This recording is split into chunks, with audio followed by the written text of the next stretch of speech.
today. I'd like to welcome you and to introduce Sandra Barnes, who I'm sure know, else you probably don't. But she's a very productive young sociologist who got her PhD from Georgia State in 1999 and who already has 5 books. So think about that. Starting out with The Cost of Being Poor, Subverting the Power of Prejudice was the next one, On the Market, Positioning Yourself for a Successful Academic Job. Now, there ought to be some buyers here for that one. And forthcoming, Black Sexualities, Passions, Problems, and Policies. And the one we're going to hear about today, which I think is quite soon forthcoming, right? Mm-hmm. Yes. Called The Black Megachurch, Framing and Addressing HIV, AIDS, and Poverty, Engagement, Health, and Wealth Theology. So we're going to get started now, and we're all looking forward to it. Well, we will be. Good morning, everyone. I want to thank everyone for coming out early on a Friday morning to hear my presentation that's dealing with Black megachurches and community engagement. But before I actually begin the formal part of the presentation, I'd like you all to help me to engage in a little bit of content analysis. So I'm going to show you an excerpt of a song that I'm suggesting is indicative of Black megachurches and this whole prophetic tendency. And I selected this particular song because during my participant observation at Black megachurches, it was continually sung by either praise teams or choirs. And I'm going to make some connections, and you'll see some connections as we move through the presentation in terms of this song. It's entitled Faithful is Our God by Reverend Hezekiah Walker.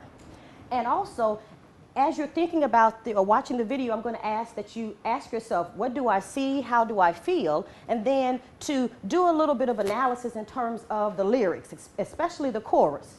And so I'm going to provide you with the lyrics so that you can kind of take a look at them as you're watching the video. It's called Faithful is Our God. Now let's see if we can.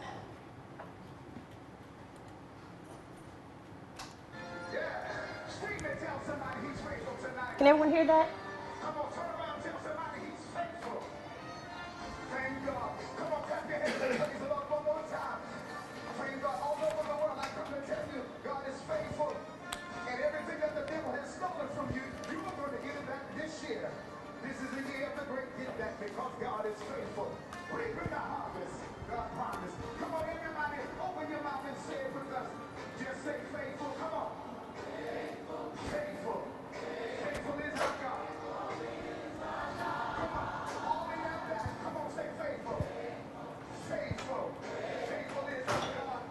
Come on, look at your neighbor, tell your neighbor. Come on, say faithful. Come on, sing it. Faithful is our God. Come on, you can rock from side to side. Just say faithful. Come on, faithful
chairs here. You may want to. There's some extra right there.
Let's stop right there.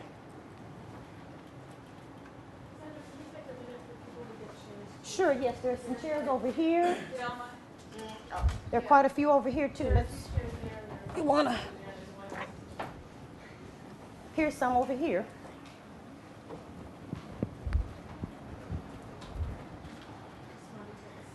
Sure, this will give us a chance to kind of transition from our technology.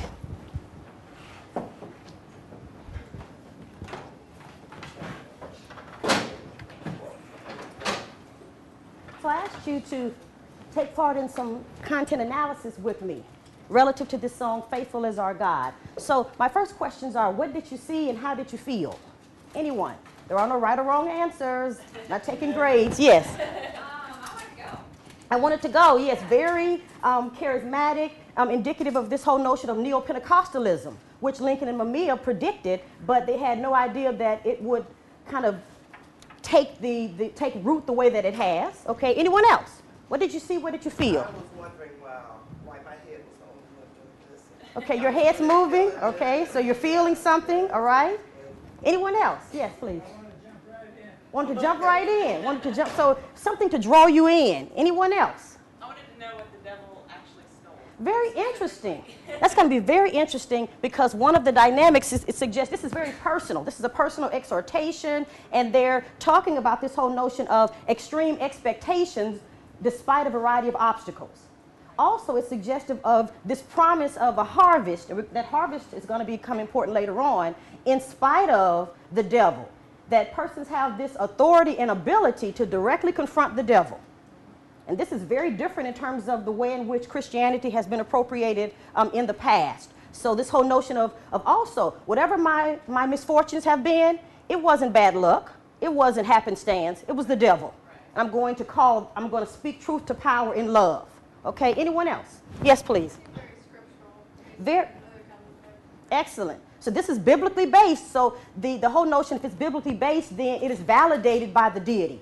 Not making this up in terms of what these promises are going to be about, what I'm going to reap. Yes, please. Key words seem to be faithful, but unlike a lot of Christian tradition where the emphasis is on the person's faith, it's God's faith. Exactly. I can expect success because of God's faithfulness. So yes, I'm connected to this dynamic, but when all is said and done, it's about God. So this particular song, as I said, was a common song that was sung at black megachurches that I attended. And I'm suggesting that there is something about this type of song in terms of what we're going to be calling prophetic church functions and prophetic engagement. So we're going to take a look for these types of dynamics as we move through the presentation. Again, a God-given ability and authority to take back what is rightfully mine. In today's presentation, I'm going to be focusing on two specific issues, race and poverty. My research issues are as follows. How do the black megachurches in my sample address race and racial dynamics? How is poverty framed? How is it cognitively understood among the clergy in my sample? And then also, what kind of case can we make that their decisions are based on some kind of prophetic tendency? Now, to give you some background information, a black megachurch is a church that has, on average, at least 2,000 people in attendance during weekend worship service. By and large, the membership is predominantly black, the pastor is black, and the worship service is reflective of black church cultural flavor, if you will. Now, Thuma and Travis suggest that there are about 1,200 to 1,400 Protestant megachurches in the United States, and about 10 to 12% of them are predominantly black. We're talking about 120 to 150 black megachurches. Now, in terms of my overall book that's going to be published with Oxford Press, I was focusing on HIV, AIDS, and poverty, and whether and how black megachurches responded to these two social problems in light of what's called prosperity theology. And so I'll be talking about prosperity theology a little bit as we move through the presentation, but I'm really focusing on issues of poverty and issues of race. I wanted to summarize my research design. It was both qualitative and quantitative. In terms of the qualitative piece, I was interested in the experiences of 16 black megachurches nationally, so across a variety of denominations, across a variety of locations. And I was able to interview either the pastor or senior clergy, also engage in participant observation, and gather survey data. In addition to sermons from these pastors, I also augmented my sample with the sermons of 15 additional pastors from black megachurches to kind of broaden my context. In terms of my quantitative information, I have a large database, over 1,800 churches. Of those, some of them are large churches or black megachurches, and I performed a variety of regression analyses to assess the importance of size in terms of community activism, in terms of social services. But today I'm going to be focusing on the qualitative piece in terms of content and frame analysis to assess, again, views about poverty and views about race. If we're going to be talking about this whole notion of a prophetic church, then of course we need to define these concepts. And I'm using information from Lincoln and Mamiya's groundbreaking book on black churches. And according to Lincoln and Mamiya, there are some critical characteristics associated with black churches in general. And they present 6 dialectics. We're going to be focusing on the first dialectic, the priestly prophetic dialectic. Lincoln and Mamiya also suggest that although these dialectics are presented as dichotomies, it's probably more appropriate to think of them as a continuum, where your priestly churches are on one end and your prophetic churches are on another end, and most churches are somewhere in the middle. Now, according to Lincoln and Mamiya, priestly churches are very otherworldly. They're very focused on religious hygiene. They're focused on learning Bible scripture and living a godly life, regardless of what's going on around you, with the ultimate focus to go to heaven. In contrast, prophetic churches are churches that are very this-worldly. They're keenly aware of economic and social and political problems, and they suggest that with salvation should come community action. And for prophetic churches, they're very interested in, again, challenging the status quo and also providing non-traditional creative programs and ministry. And again, in this particular presentation, we're going to assess the degree to which the black megachurches in my sample can be characterized as prophetic. Although I'm focusing on this notion of prophetic features, I want to at least mention a couple of other factors that influence the decision-making among my sample of black megachurches. Now, during my job talk, I talked quite a bit about this whole notion of a calling corner, the calling corner dynamic. And by the calling, I'm referring to this existential vocation that the clergy believe they have. By the corner, I'm referring to the location where the calling takes place, the location where your vocation is played out, if you will. And this whole notion of the corner is very important because for prophetic churches, they were, quote unquote, working their corner. And working your corner means being intentional as you engage in ministry, as you engage in programs in that space. Also, because these churches are large in size, the corner is literal, but then the corner can also be virtual relative to their international and nationally televised programs. And so this whole notion of working the corner is directly connected to community engagement, to social service provisions. In addition to various theologies that I'm not going to be able to talk about today, I'll talk about them during Q&A if you like, but in addition to theology and frames, the pastor's profile was critical. And as you would expect, the pastor's calling was parallel to the church's calling, because these are very, very influential, charismatic senior pastors. So not only the pastor's education, but the pastor's experiences.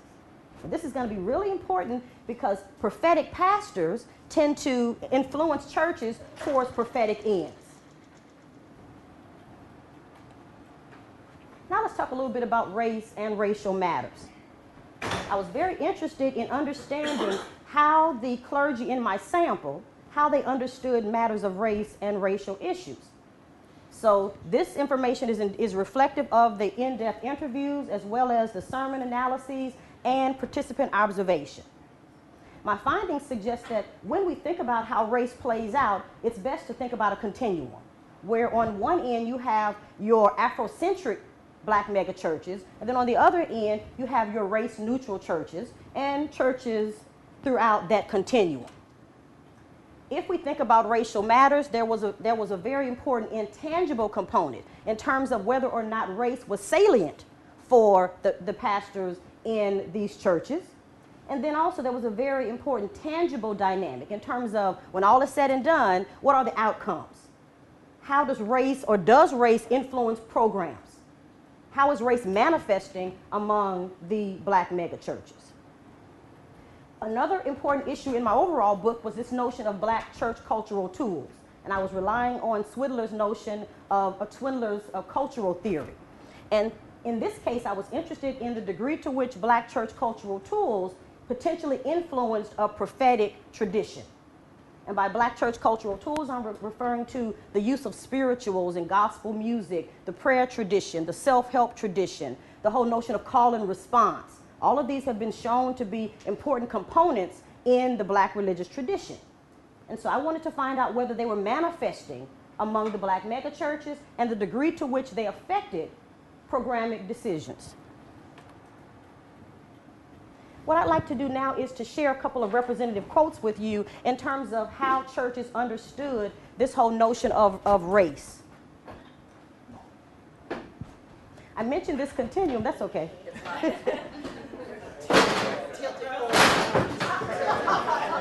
You can put a little straight behind it. I'm sorry. Right. Come on in. You want to come over? After he does all that, then this first quote is from a church that we can consider Afrocentric. The church, or the pastor and the church, describes itself as unapologetically black.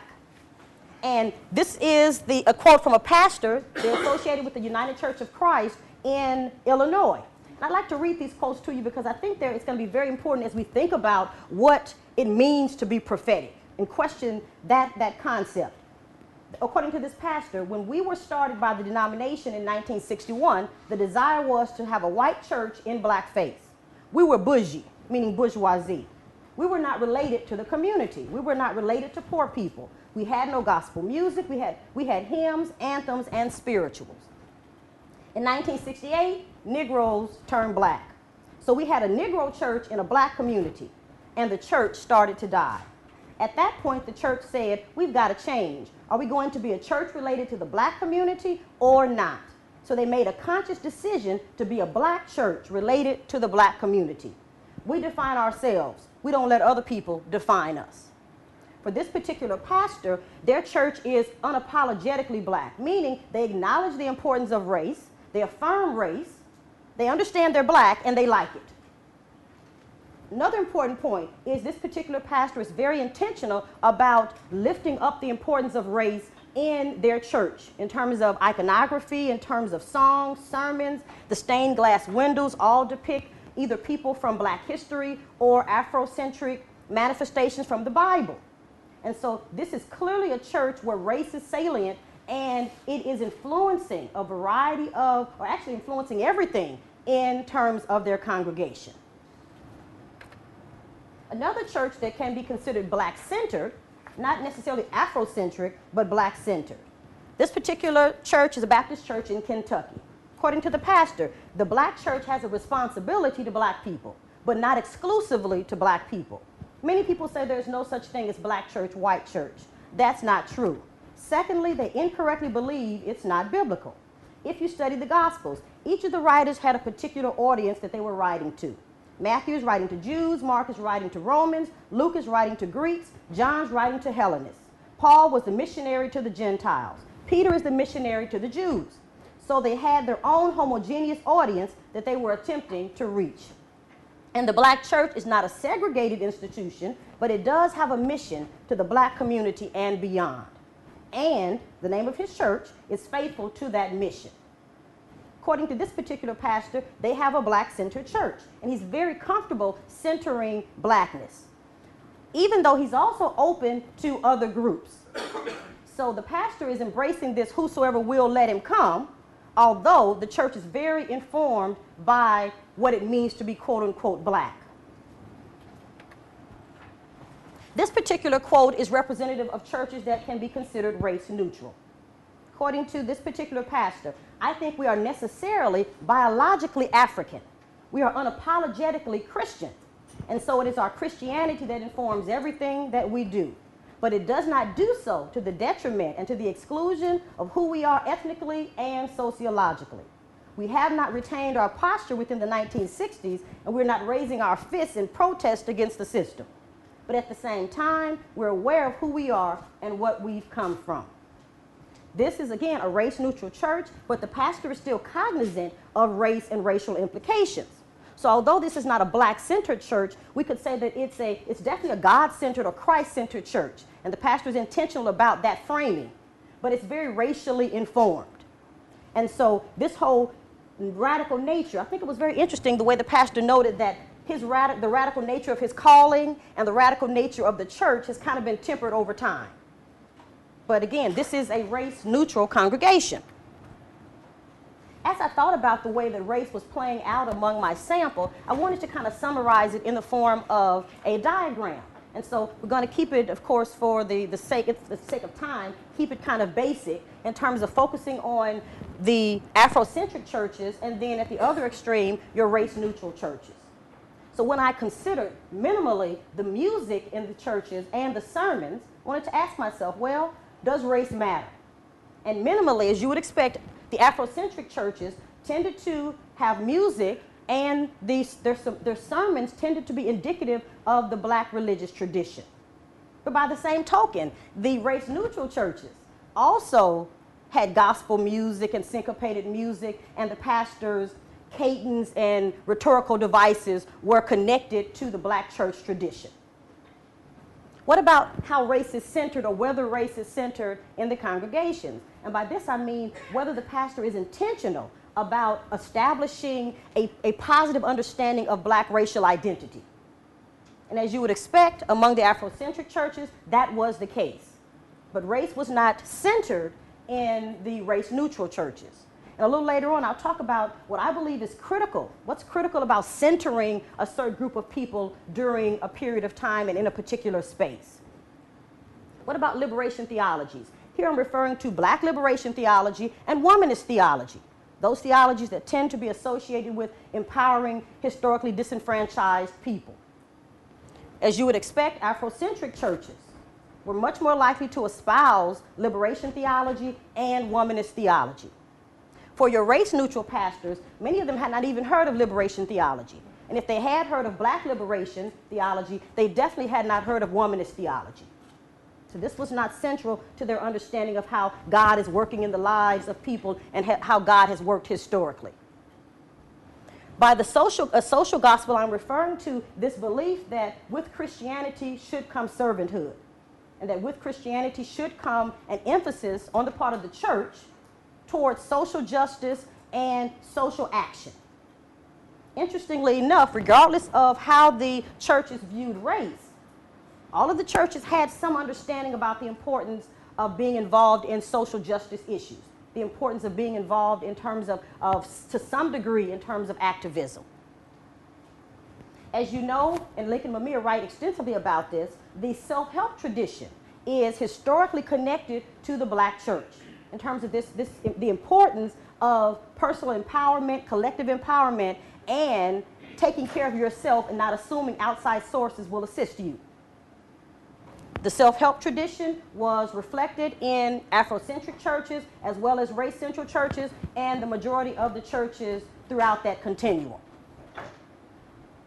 Now let's talk a little bit about inclusivity. By inclusivity, I'm referring to whether churches are welcoming and affirming to people regardless of race, ethnicity, their class, their sexual orientation, nationality, etc.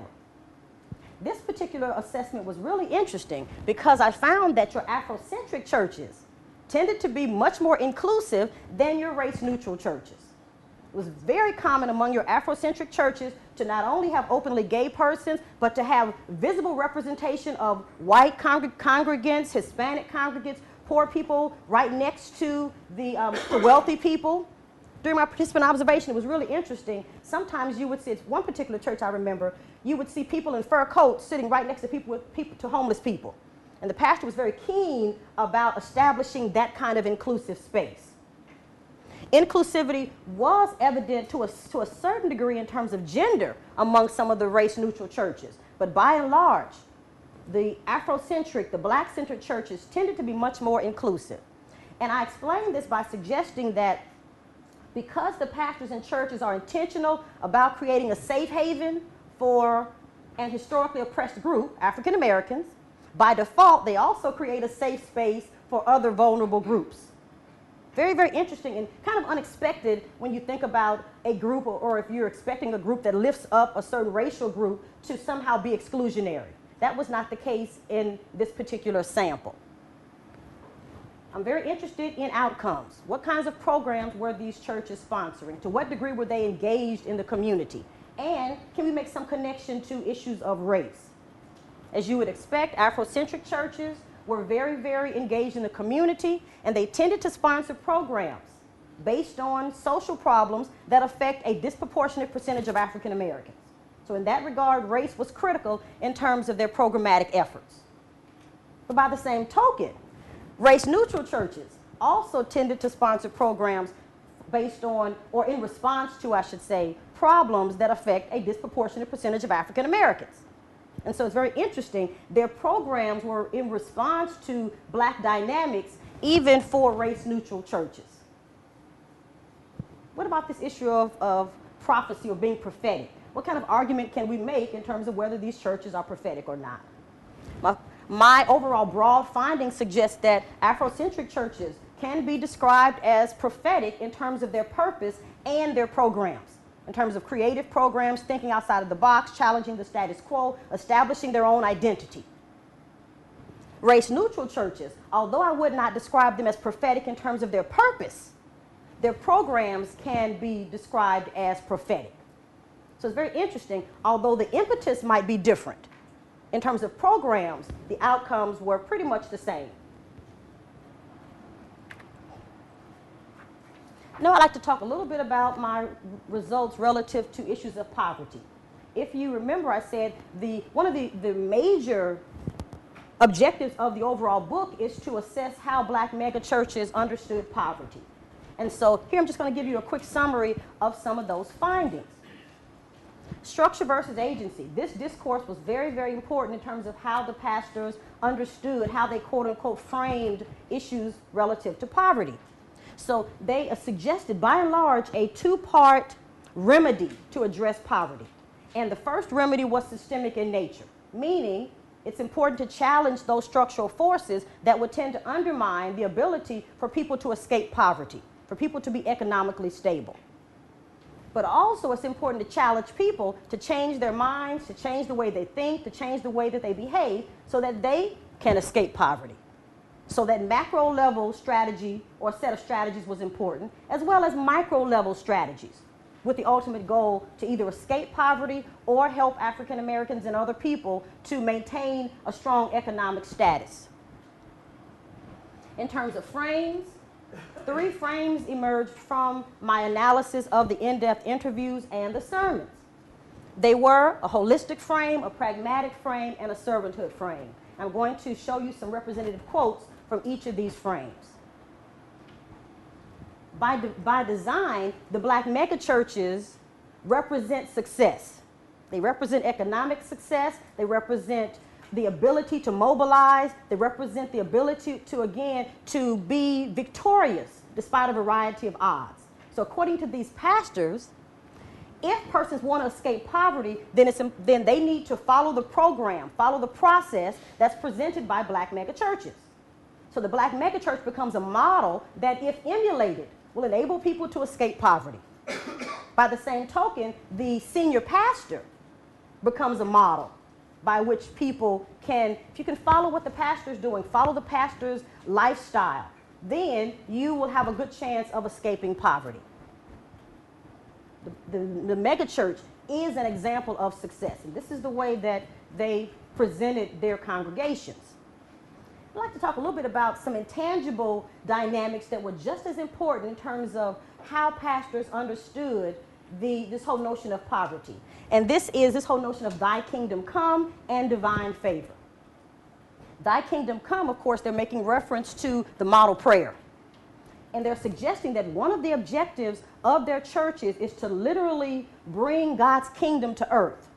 Meaning, heaven, the goal is to bring heaven to earth such that those positive features found in heaven can manifest on earth. Meaning, there is no poverty in heaven. There is no sickness in heaven. There is no discrimination.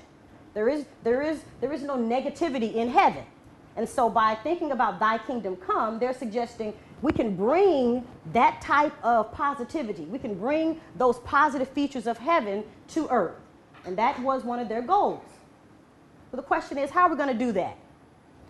The contention is that believers, especially believers that are ascribing to their theologies, ascribing to their tenets, have what's called divine favor. And this goes back to the song that I presented earlier, in terms of people who have the audacity to believe that they can confront Satan. They have the audacity to believe that they're going to be restored in terms of everything they have lost. Divine favor means that a Christian, with Christianity, should come the expectation of blessing, should come the expectation of rewards if you do your part. If you do your part. In terms of the most extreme understanding of this, it was found among the prosperity pastors who believe that, again, if you engage in what's called positive confession and if you have strong faith, then definitely you shouldn't be poor and you shouldn't be sick. Most pastors did not espouse prosperity theology, but they embraced certain principles that have, in my estimation, been incorrectly attributed to prosperity theology. But regardless of the theological stance of these pastors, their belief was that with salvation should come rewards. You're going to reap a harvest, if you will. And that by and large, God does not want believers to be poor. God does not want believers to be sick. So this was very, very important in terms of how they presented this process to escape poverty. And according to the pastors, this divine favor is so influential that it can level structural forces. So persons can negotiate either around issues such as racism, sexism, and classism, or in some cases go right through them because they have been sanctioned for success by God. This is very, very important as a motivator for persons who were trying to either escape poverty, escape near poor conditions, or to maintain their economic standing. I want to share a couple of representative quotes relative to the three frames that emerged. And the first one, of course, is a holistic frame. This was provided by the pastor of a Baptist church in the South. And according to him, their goal is to look at it holistically. Even though you may be in an impoverished situation right now, God desires more. God has equipped you to do more. First of all, change your mindset. Don't be bound by what your mama did, what your grandmama or grandfather did. But there's more for you, more in life than that. So we begin with the spiritual state and with the mental state. Obviously, we need to come along with the physical support. We have ministries in place to help you move from a place of unemployment or underemployment to where you can provide for yourself and your family. Socially, we network with other organizations in the community. So look at the physical needs, the social needs, the spiritual needs, and the educational needs. And economically empowered people can control their destiny. According to this particular pastor, because poverty impacts every dimension of one's life, then an appropriate response in terms of programs should be holistic in nature. And you notice that this particular quote suggests the importance of challenging systemic forces or responding to some of the systemic challenges that poor people face. But the pastor also suggests that people need to change. People need to change their way of thinking. They change their way of thinking. That is the first step in changing their way of being. So you have this, again, this two-part remedy to address poverty, but suggesting that when that happens, there should be positive benefits throughout every dimension of someone's life. This next quote is also indicative of a holistic frame, but it's very different because it is reflective of prosperity theology. This is a pastor who supports prosperity theology. And it reads, I don't believe we're supposed to be poor. If you read 2 Corinthians 8 and 9, the 8th and 9th chapter, those two chapters deal exclusively with giving and the result. The harvest, remember that word, that comes from giving. So it's throughout Scripture. If you think about it just from a non-religious perspective, we say that we are the children of God, but we can't pay our utility bill. What kind of father do you have? So this particular pastor is very, very pointed about his understanding his understanding of who God is. If you have an all-powerful God, then how can you be poor? And he's suggesting that, again, people should expect blessings. If you engage in, again, positive confession, if you have strong faith, then you should expect to reap this harvest. You're sowing the appropriate seeds, if you will, meaning you're engaged in ministry, you're giving to the church, you're committed, you're speaking affirmations, and hence you should expect to be blessed. This particular pastor also suggests that poor people reflect poorly on an all-powerful God. Poor folks make God look bad. And this is important in terms of his understanding, his theology. Because according to his theology, if you are truly a Christian and engaging in positive confession and you have good faith, there's no way you can be poor. We can talk more about this during the Q&A period. What about a servanthood frame? These particular pastors suggested that when you're interacting with the poor, you should have a very different posture. That servanthood should come with Christianity, and that servanthood is critical to the mission and vision of their congregations. According to this pastor, the Bible says that when you're converted, strengthen your brother. The Bible says when I was hungry, you fed me. When I was naked, you clothed me. When I was sick and in prison, you came to see me. Which means that Jesus expects the church to do these things. Feed hungry people, clothe people, and visit people who are in prison. He expects us to do those things, and so that's an automatic response to the love of Christ. According to this particular frame, Christianity requires service, and this was so interesting, it was very common for pastors who espouse this frame to continually quote Matthew 25 or Luke, the 4th chapter, in terms of feeding people, clothing people, going to the prisons. And they're suggesting that if we are serving, if Christians serve, then they should be serving in an humble way. They should be modeling Jesus Christ. So their interactions with the poor should not be paternalistic in nature. Very, very different way of thinking about how to engage poor and near poor spaces. The last frame was pragmatic.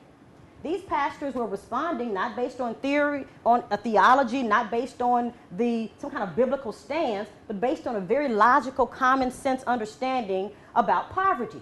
If there were needs on their corners, part of working their corners meant providing services, providing resources for their communities. This is actually from a pastor here in Tennessee.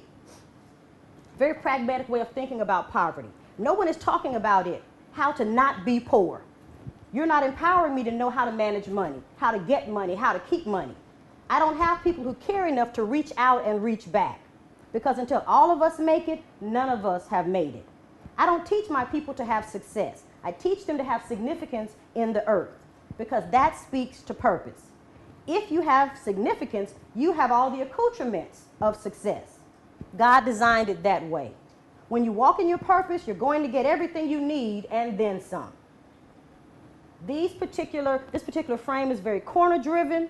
It's also based on a self-help tradition, which again is indicative of the historic black church. And it's also reflective of this whole notion of a linked fate motif. You notice that the pastor said, if everybody doesn't make it, then none of us have made it. And this is very common in the black religious tradition as well. A couple of other things to notice. According to this pastor, a common sense approach to addressing poverty is to teach people how not to be poor, to teach them how to escape poverty.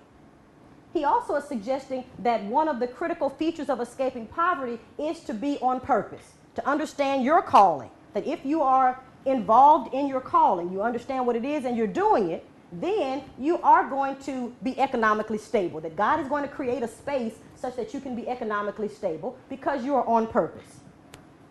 Interestingly enough, this pastor does not espouse prosperity theology, but you see certain principles of a prosperity perspective kind of manifesting in his comment.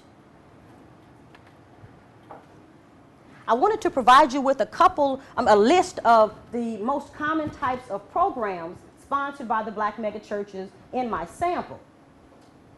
Again, as their name suggests, the programs tended to be those that were in response to challenges in the black community. Also, as their name suggests, the programs were epic. They were larger than life. They were mega, if you will. Instead of having, as an example, instead of having a food bank in the basement of their church, some churches would have a grocery store. Instead of having a clothing bank in the church, they would literally have thrift stores where poor people could come in and get a cart and could shop for either gently used clothes or, in some cases, new clothes. A couple of other things to mention. The whole notion of the prison and jail ministry. These ministries tended to be some of the most comprehensive programs that black megachurches sponsor. So we're dealing with not only reentry programs, but skill development, conflict resolution courses, anger management courses, courses to help you to locate employment, to locate housing, to help people to, again, transition back into society. And this was important because, again, a disproportionate percentage of African Americans, especially African American males, are incarcerated. A couple of other things to notice that I'll just mention, the importance of housing. I mentioned that working the corner was critical. Well, for many of the black megachurches in my sample, working the corner meant owning the corner. This meant actually purchasing property and refurbishing that particular property. Also meant providing housing, in some cases low-cost housing, in some cases upscale housing in those communities. So as an example, in terms of apartments, not 1 or 2 unit apartments, but 200-300 unit apartments for the elderly, for people living with HIV/AIDS and their families. So we can make an argument that, again, their programs, their programmatic efforts were prophetic in their response to social problems. In general, the overall objectives of their poverty programs was first to change impoverished thinking, change the mindset of people such that they would expect success. And success had material connotations, but also success had some intangible connotations as well. But the point was, have high expectations. And that changing the mindset was a prerequisite. This was a necessary condition if you wanted to escape poverty. If you wanted to have this transformation in all other areas of your life, first you have to change the way you think. And we could see that in the song that was performed earlier in terms of people believing in very, very extreme kinds of expectations. They're believing in these very extreme blessings and rewards that were coming their way. Of course, the objective is to escape poverty as an individual, but they were very, very keen on presenting themselves as a force to be reckoned with. So the black megachurch believed that they could respond to structural forces because they themselves were a structural force. And that people could model that level of success. Escaping poverty, yes, there's some short-term dynamics and short-term objectives, I should say. But the majority of the churches also believed that it was important to think long-term in terms of helping to create generational wealth. And this becomes important if you've read Shapiro's book, The Cost of Being African American. According to Shapiro, most of the research focuses on income differentials relative to blacks and whites. but it's probably more important to focus on wealth differentials. And so for these churches, one of the long-term dynamics was, how do we help people, yes, to escape poverty, but to also create some economic stability that they can pass on to their children? I mentioned before this whole notion of changing the neighborhood, changing the space. And this was more common among the black megachurches that were located in urban communities. Through the use of community development corporations, they wanted to change the terrain, if you will, so that the spaces did not look poor. If you're going to be economically stable, you need to think like an economically stable person, but you also need to be living and moving in spaces that are very positive, that are upscale. So it was very common for them to purchase properties and to refurbish blighted areas.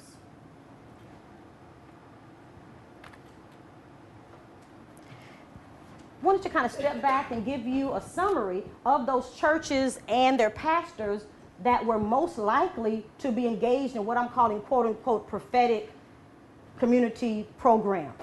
As you would expect, those pastors that have been at their congregations long periods of time, either they started their church or they've been the pastor 20 or 30 years. They have the credibility, they have the longevity to challenge their members to think outside of the box and to behave accordingly.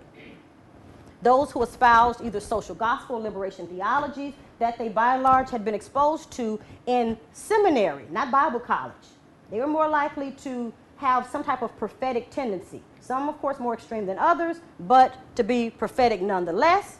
And as you would expect, if their corners required creative, non-traditional ways of approaching social problems, then they were more likely to respond accordingly. For most of these black megachurches, they have what's called this cafeteria-style program, or set of programs, I should say, where the goal is to be available, to be open 24 hours a day, 7 days a week. Those churches, by default, tended to have extensive programs to respond to poverty.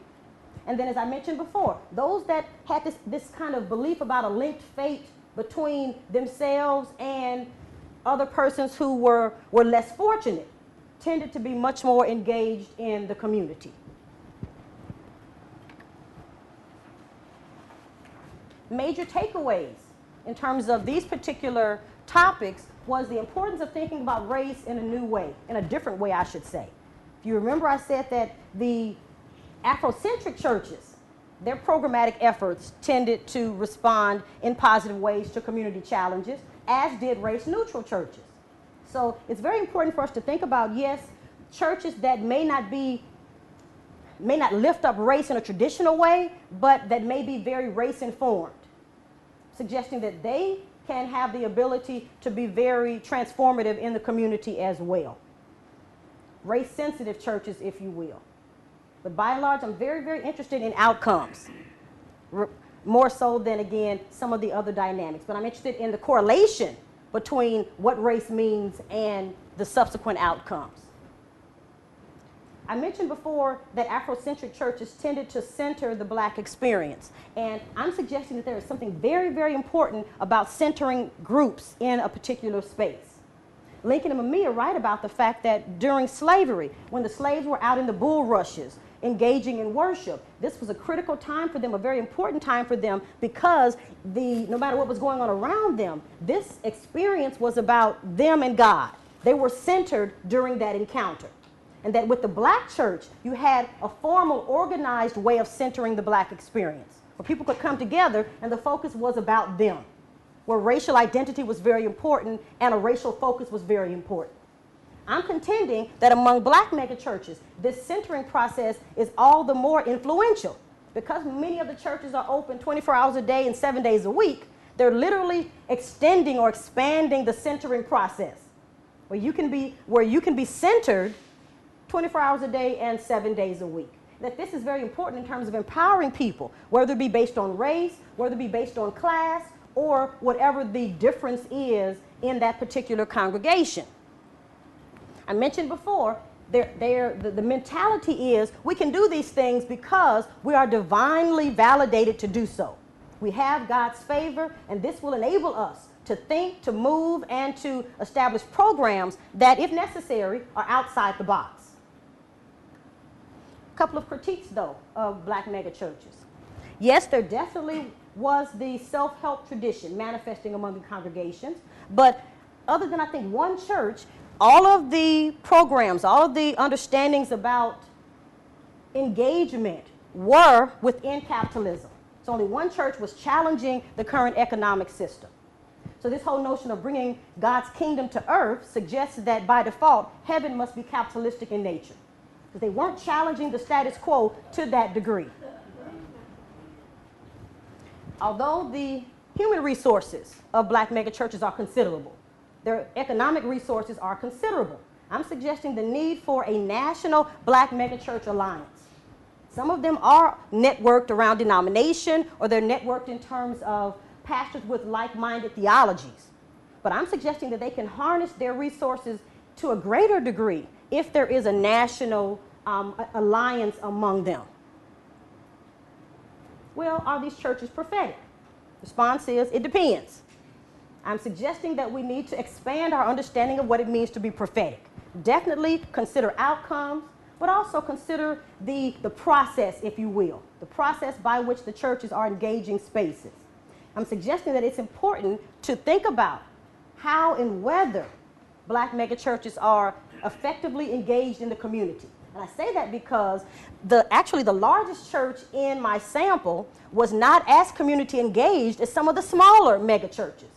And so I'm suggesting the need to think about what it means to be a megachurch. Not saying that they aren't useful and they aren't helpful, but to be a little bit more critical about what it means to be engaged in the community based on these epic profiles that they have. I'll stop here for some questions. Yes? Sandra, to what extent do the pastors and members own the phrase megachurch? Whether they own it. It's very interesting. I don't know whether they own it in terms of from a legal perspective, but okay.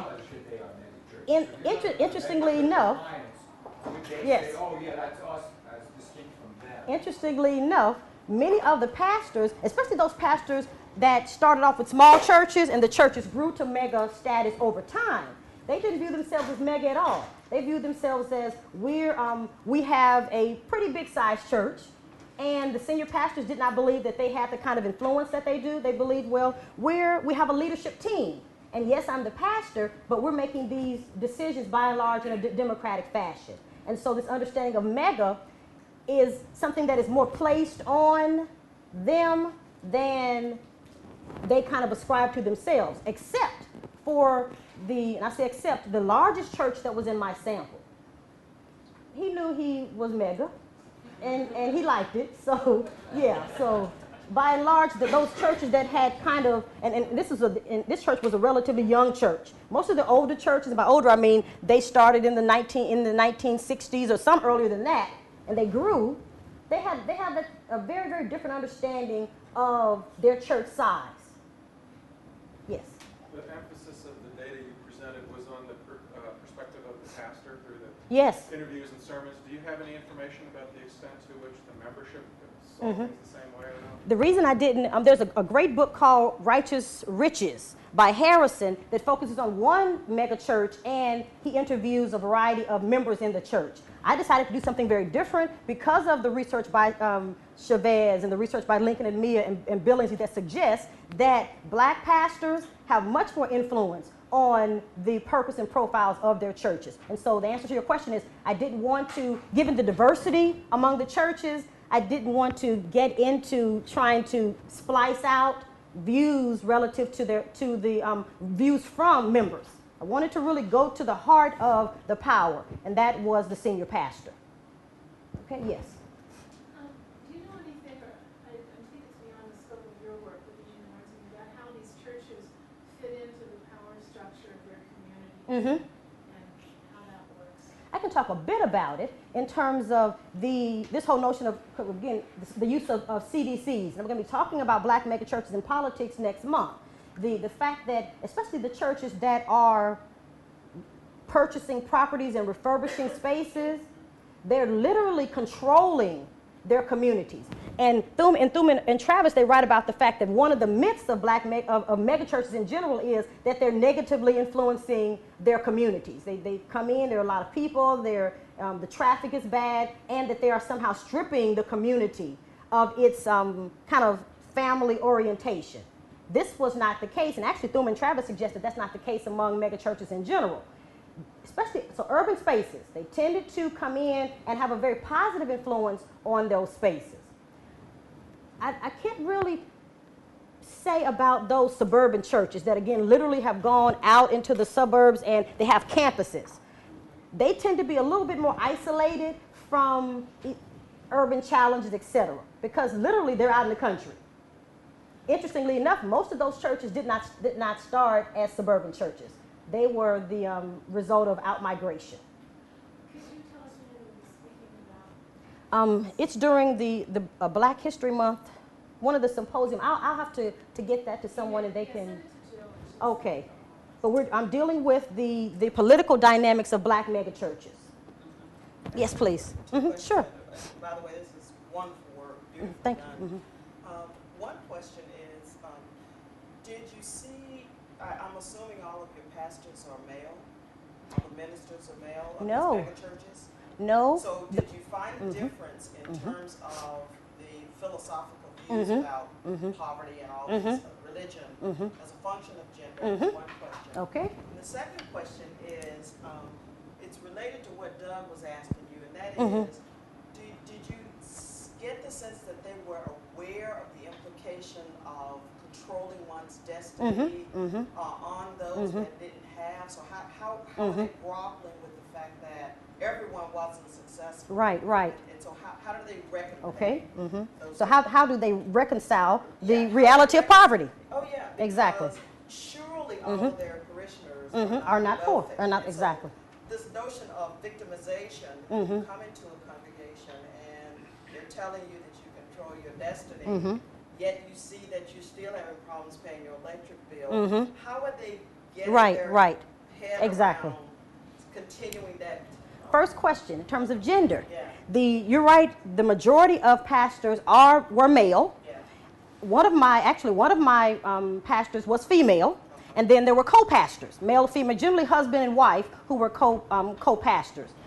The philosophies between the female pastor, her philosophy was very similar to those of the males in terms of again, if you address poverty, we need to address, actually this church was a holistic church as well. If you want to address poverty, we need to address not only systemic forces, but individuals. We need to think about health dynamics. We need to think about emotional dynamics. We need to think about, yes, money, but other issues as well. So her status, her standing, I should say, was in line with the others. So I didn't see any major gender differences. Definitely not between the husband-wife co-pastor teams. Okay? Now, going back to the reconciling poverty. First, if we think about the extreme cases, the prosperity theologists, according to these pastors, and again, this was not presented in a punitive way, but according to these pastors, if you are poor, we need to work on it. Meaning that definitely there's a way, you're not thinking in an appropriate way, and you're not behaving in an appropriate way. Even though the prosperity pastors, they did not sponsor programs to address HIV/AIDS, because they believe that, again, that you're going to be healed if you have faith and you engage in positive confession. However, they did provide poverty programs, and largely in response to their corners. Their unemployment on the corner, we need to provide jobs. But their overall contention is, yes, we're providing you with a job, but you still need to engage in prosperity principles if you want to escape poverty. We're just going to give you a little push in terms of employment. We're going to give you a push in terms of other social services, but you still need to espouse prosperity theology. Now, I'm sorry. I was just saying, it's still developing the sense of internal locus of control. So you're supposed to be able to control it, even though there are these. Exactly. Going back to that song, again, that I can do this. And we can talk about the critiques of that in terms of the structural forces. Now, those were the prosperity theologists. The pastors who, again, espouse what's often considered prosperity principles did not have that extreme understanding. They believe that, yes, God desires Christians to be, to escape poverty, but that is not a given that you would escape poverty. And so these other pastors were walking a fine line. And I write about that in the sense that they were challenged. How do I say that the poor will always be with us? We have the scripture, and so for them, the scripture tells us that, but the question is, what does it mean to be poor? Yes, the poor will be with you, but if you're poor, but you're really middle class, then, and we've helped you to have that, to experience that mobility, then you're doing okay, especially compared to where you came from. But they're walking this fine line, because if you say the poor will always be with you and you don't acknowledge the ability to escape poverty, then it calls into question your belief in an all-powerful God. So they really were walking a fine line by saying, yes, God does not want you to be poor. Some people will be poor, but there's a chance that you will escape poverty if you follow this plan, this process that we're presenting to you. And I write extensively about that, in terms of what does it mean to persons, and the fact that prosperity theology as well as prosperity principles tend to be, they're being embraced to a great degree by poor and working class and near poor people. And it's suggesting again that somehow they can move around the typical path that is taken to experience upward mobility. And because, again, the church models that success, the pastor models that success, and also there are people in the congregation who can stand up and quote-unquote testify that they have experienced significant upward mobility, then it serves as a model for poor people and working class people, despite the fact that the poor will be with you. Very, very interesting. Very interesting, yes. When you talk to the pastors about HIV and AIDS, did they make any kind of distinguishment against being healed versus being cured? Interesting. HIV AIDS, there were a variety of different frames that emerged in terms of HIV AIDS. For the prosperity, and I focus on that because literally there was a dichotomy in terms of prosperity proponents and other people. And you had much more variability among the non-prosperity clergy. For prosperity persons, when they talk about being healed, they literally mean healed, meaning the disease is no longer there. Now, this whole notion of being cured was less of a factor, because the non-prosperity persons believe that HIV/AIDS could be combated, but that if you have AIDS, we need to think about ways to help you to get that, your T cell count down such that you can live a successful life, but that probabilistically you're going to have AIDS. And so one of the pastors made an excellent quote about it. He said that many of the health and wealth clergy confuse their theology with biology. And that if you have HIV/AIDS, that is a biological condition. That is a health dynamic. Doesn't have anything to do with your faith stance or your engagement in positive confession. But you can live a healthy life if you avail yourself of certain programs, and we're going to sponsor programs to help you in that regard. So the whole notion of a cure was, for those who believe that you could be healed, was very different. Healing means there's been a divine change in your life. Not that you've taken some medicine and you're able to control it and live a positive life. Yes. How has the foreclosure crisis impacted this? Because I know that it's been, this homeownership was given, and I didn't get to go to Mel Oliver's talk because was Shapiro. But I would think that would be pretty crushing. Now, I can't speak to the dynamic right now, because these data are from at the earliest last year, and actually 3 to 4 years ago. Those churches that are, because again, many of them have, except for 2 churches, all of them have CDCs, and generally multiple CDCs. And so for those churches, they're actually buying up property, if you will. One of the pastors in one of the largest churches in my sample in New York is suggesting, and actually when I was there, he had a church-wide seminar, thousands of people, and focused on how you could benefit during this economic time. And for him, this is not a problem, this is an opportunity. in terms of this is the time to buy your house. This is the time for us to purchase property in the community because of these challenges. And so there, again, prosperity people, you're not engaging in something, you're not doing something right. The other pastors are suggesting that that number one, we have to acknowledge the fact that this bad thing has happened. It's connected to systemic forces. For those pastors that are very politically aligned, we want to respond and challenge those systemic forces. We also want to help you to figure out, can we either get your house back, or if not, how can you move beyond that? That another house can potentially come. So this whole notion of don't stop there. Yes, there's the reality, you've lost your house. But that there is something else beyond that that's coming, and we're going to help you to get there. Part of it is the way you're thinking. Instead of this whole notion of don't just stay where you are despite your obstacles, but let's think about the future, and let me help you to get there. Okay? So this whole, it's very kind of entrenched in this notion of hope. But it's not, I didn't view it as just simplistic hope. There was a lot of intentionality and very structured processes by which the churches were attempting to respond to poverty and other social problems. Yes. Oh. I was just going to ask real quick, in your fourth critique of the self-help tradition and capitalism, how would you challenge them to change their programs or their conversations about not couching their theologies just within capitalism? I'll make a comment. One of the pastors suggested that we live in a capitalistic society, and that the capitalism is not inherently bad or good, it just is. It is negative because of greed. And so they make that point, that capitalism is not indicative of any type of, of negativity. It is when people take it to the extreme. And so they're very critical of that dynamic. But I'm suggesting that, again, clearly the churches were prophetic. Most of them were prophetic. We can make an argument. Their programs were prophetic. But if you really want to be prophetic in the way that James Cone writes about, then you should be saying we need to dismantle capitalism.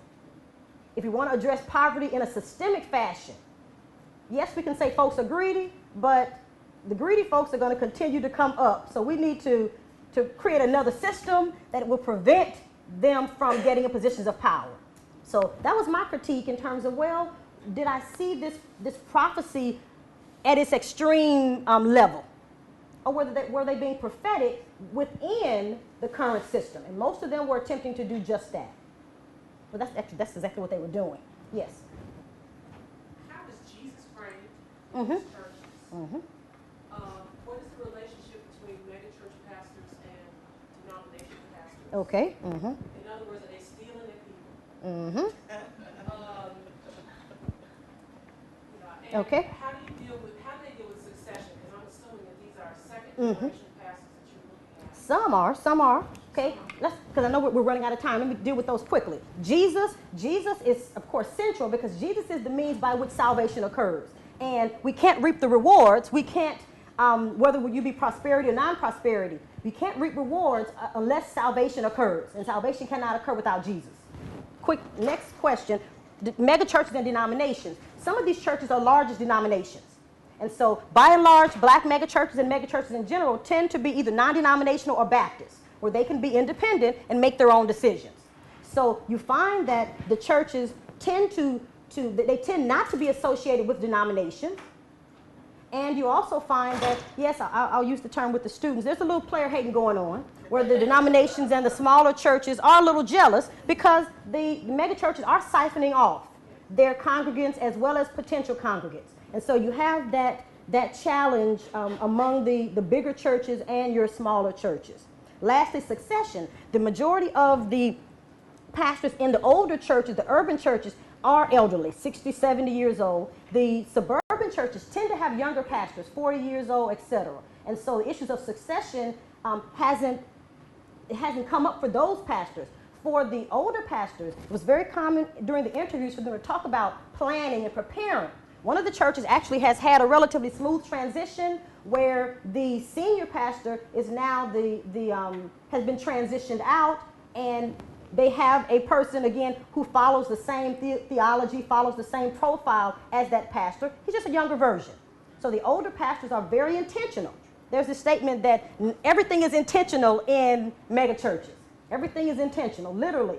And so for the older pastors, they're very intentional about creating the smooth transition, because we know that with succession, generally there's a fragmentation among churches, but they're trying to find their replacement, and their replacement by and large needs to be a younger version of them.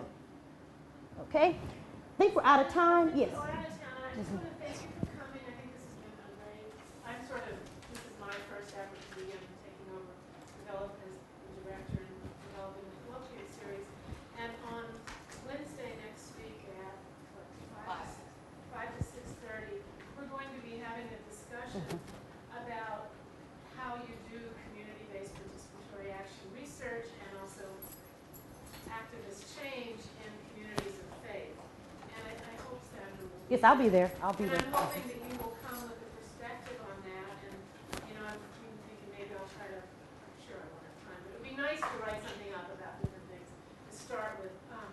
So I invite you to that, and I invite you to bring people who might be interested in that. And I guess, Jill, is this the room you're in? No, 105 downstairs. Well, thank you all for coming. Thank you.